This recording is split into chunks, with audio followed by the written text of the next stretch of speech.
ద్రోహం అనేది ఎప్పుడు కూడా ఒక అడ్డుబండగా లేకపోతే ఒక స్టంబ్లింగ్ బ్లాక్గా కనపడుతుంది, కానీ అది దేవుని ఆశీర్వాదాలకు ఒక మెట్టు అని మర్చిపోకూడదు. అర్థమైందా?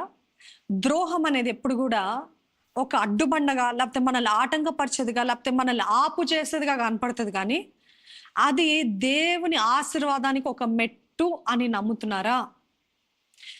Betrayal feels like a stumbling block, but it can be a stepping stone for God's blessing upon your life. అర్థమైందండి?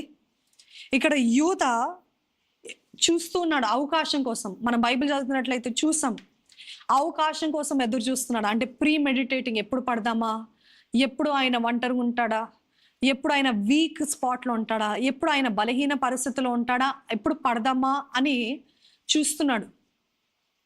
ఈ నమ్మక ద్రోహం ఎప్పుడు కూడా మనం వీక్గా ఉన్నప్పుడు మనల్ని పడతాడండి అపవాది. మనము స్ట్రాంగ్ ఉన్నప్పుడు, మనము అంత ఉన్నప్పుడు పట్టడు, కానీ ఎప్పుడైతే వీక్గా ఉన్నప్పుడు అప్పుడు పడుతుంటాడు. ఇక్కడ he was trying to take advantage of a situation. యూదా ఇస్కరియోత్ ఎక్కడైనా పట్టచ్చా, ఎక్కడైనా నేను ఈయనను అప్పచెప్పచ్చా అని పడుతున్నాడు, కానీ వెతుకుతున్నాడు. మన జీవితంలో కూడా నమ్మక ద్రోహము మనకి ఎవరైనా ద్రోహము చేస్తున్నప్పుడు మనకి ఎట్లుంటుందంటే, I just cannot go on in my life. వాస్తవంగా, to be frank and to be transparent, to be real in front of you, to relate to you, మీరు ఎంతో ప్రేమించిన వ్యక్తి, ఒక స్త్రీయో ఒక పురుషుడో సడన్గా మీకు ద్రోహం చేస్తాడండి.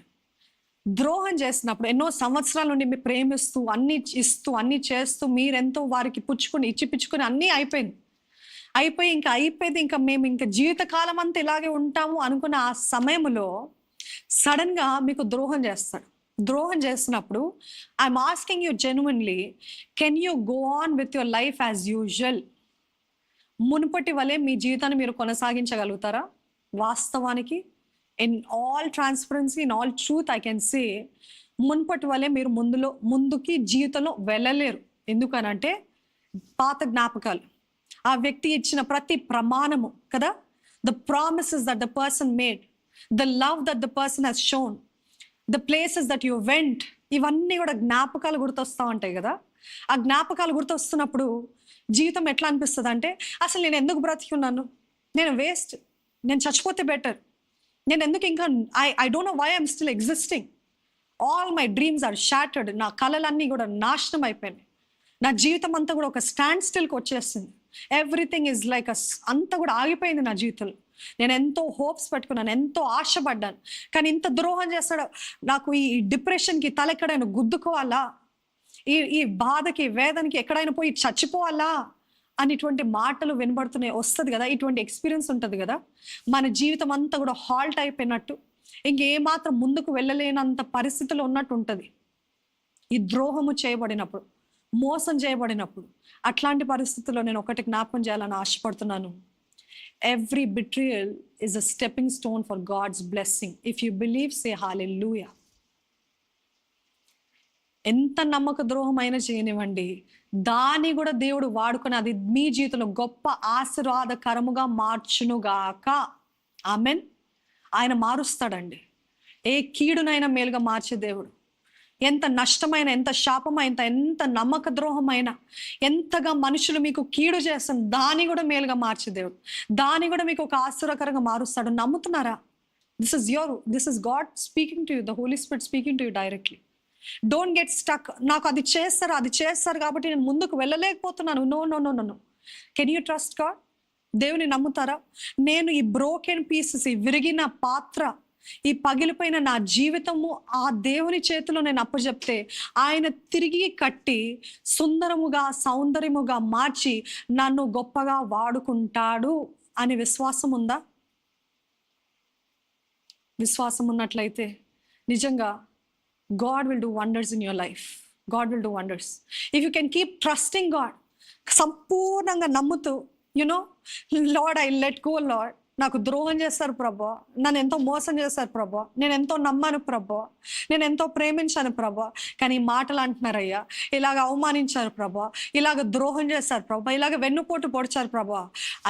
I bring all these broken pieces to my maker, to the creator, నా సృష్టికర్త, నా దేవుడు, భయముతో, ఎంతో జాగ్రత్తగా, fearfully and wonderfully he has made you, he has created you.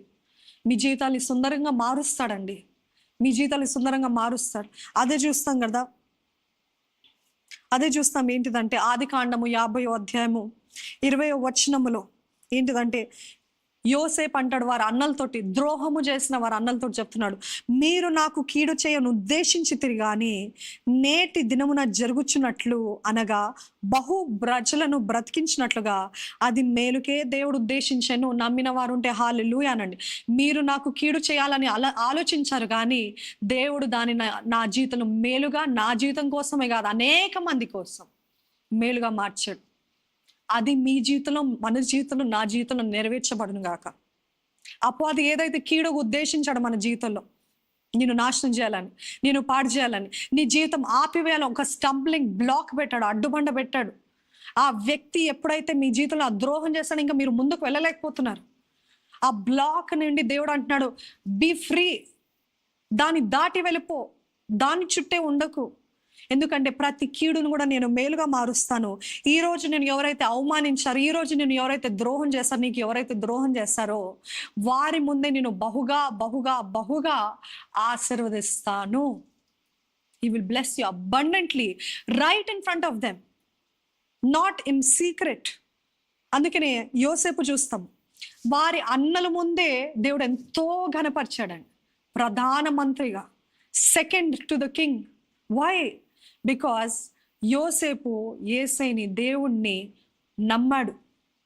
He left, he gave all the broken pieces to God.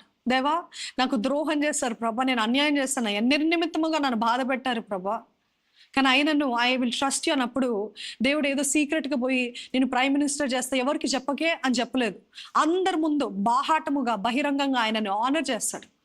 And వారి అన్నలే ఆయన ముందు లొంగేలాగా, సాష్టాంగపడేలాగా చేస్తాడు. అదే చూస్తాం దావీదు జీవితంలో కూడా.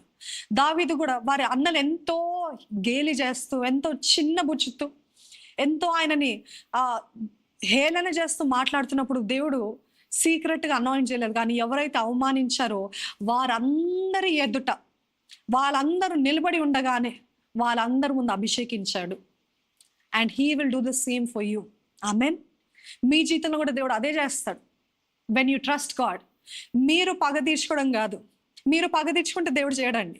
అ disclaimer, a note here, God won't honor everybody, but if you trust God and if you do not take revenge and if you do not fight your battles, then God will step in. అప్పుడు దేవుడు అడుగు పెడతాడు. కానీ నేను పగ తీర్చుకుంటా, నాకు ఇంత పని చేస్తాడా, నా ఇంత పని చేస్తుందా అని మీరు కోపం చూపించి revenge తీసుకున్నారనుకోండి, God will not do. When will God do? When you are quiet, when you surrender yourself to God. ఇదిగో ప్రభు, ఇదంతా నీకు అప్పచెప్తున్నా, నువ్వే చూసుకోయా, నువ్వే చూసుకో ప్రభా, నీవే చూసుకో అని ఆయనకు అప్పచెప్పినప్పుడు అప్పుడు ఆయన కార్యం జరిగిస్తాడని. అందుకని ఆయన వాక్యము రోమీల పత్రిక 8లో ఉంటుంది. ఏంటిది? ఆయనని నమ్మిన వారిని, ఆయన సంకల్పము చొప్పున పిలువబడిన వారికి, ఆయనని ప్రేమించే వారికి సమస్తము సమకూడి జరుగును. అంటే ద్రోహము కూడా మేలుగా మారుస్తాడని. హల్లెలూయా. కీడును కూడా మేలుగా మారుస్తాడు. ఎంతమంది ఎన్ని మోసాలు చేసినా ఆ మోసాల్ని కూడా దేవుడు ఆశీర్వాదకరంగా మారుస్తాడు.